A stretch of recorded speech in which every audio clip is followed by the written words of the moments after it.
Female goddesses உடைய imagery நீங்க பாத்தீங்கன்னா உலகம் முழுக்க ஒரு 7000 வருஷத்துக்கு முன்னாடியில இருந்து நம்ம எடுத்துக்கோமே, வீனஸ் ஆஃப் வில்லண்டார்ஃப் சொல்லுவோம். உலகத்தில் இருக்கக்கூடிய பல்வேறு நாடுகள்ல பல்வேறு தொன்மை சிவிலைசேஷன்ஸ்ல நமக்கு கிடைச்சிருக்கக்கூடிய ஃபெமினிஸ்ட் ஐடல்ஸ் எல்லாமே நீங்க பாத்தீங்கன்னா வளமையின் குறியீடுகளாக இருக்கும்.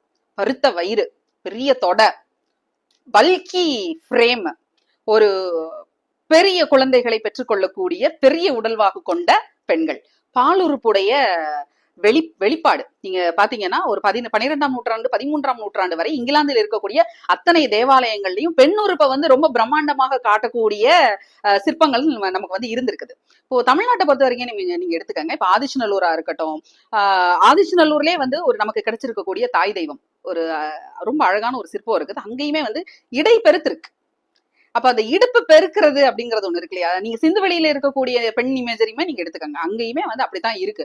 அப்போ ஒரு இடை பெருத்த ஒரு திடகாத்திரமான பெண்கள் தான் அடுத்த தலைமுறையை உருவாக்கக்கூடியவர்களாக இங்க இருக்கிறவங்களுக்கு தோணி இருக்காங்க. அதனாலதான் பெண் அப்படின்னாலே ரொம்ப பெருசா ஒரு பிரம்மாண்டத்தோட இவங்க பெண் சிலைகளை வடிச்சிருக்கிறாங்க. ஆனா காலம் மாற மாற கொஞ்சம் அப்படியே பின்னாடி நீங்க வர வர சங்க காலத்துக்கு பிறகு சங்கம் அருவிய காலம் எல்லாம் வரும்பொழுது நீங்க பாத்தீங்கன்னா மெல்ல மெல்ல பக்தி இலக்கியம் உள்ள வருது. எப்ப உங்களுக்கு பக்தி இலக்கியம் உள்ள வருதோ ஆட்டோமேட்டிக்கா அந்த காலகட்டத்திலேயே உங்களுக்கு பார்ப்பனிய கூறுகள் இந்த சமூகத்துக்குள்ள வர ஆரம்பிச்சிருச்சு. அப்ப பெண்ணுடைய உடல் எப்படி இருக்கணும், பெண்ணுடைய இமேஜரி, ஒரு காடஸுடைய இமேஜரி எப்படி இருக்கணுங்கிறதெல்லாம் உங்களுக்கு கொஞ்சம் கொஞ்சமாக மாற ஆரம்பிக்குது. அப்படி மாற ஆரம்பிக்கும் போது நீங்க பாத்தீங்கன்னா இந்த வளமையுடைய குறியீடாக இருக்கிறது பாத்தீங்கன்னா, இப்ப நீங்க பல்லவர் காலத்து சிற்பங்கள் நீங்க எடுத்துக்கிட்டீங்கன்னா பல்லவர் கால சிற்பங்கள்லாம் நீண்டு இருக்கும், ரொம்ப டாலா இருக்கும். அந்த இமேஜஸ் எல்லாம் ஏன்னா அடிப்படையில பார்த்தா அவங்க எல்லாமே தெலுங்குல இருந்து வந்தவங்க, ஆந்திராவை சேர்ந்தவங்க. அவங்களுடைய உடல் கட்டே அப்படித்தான், உயரமானவர்கள்.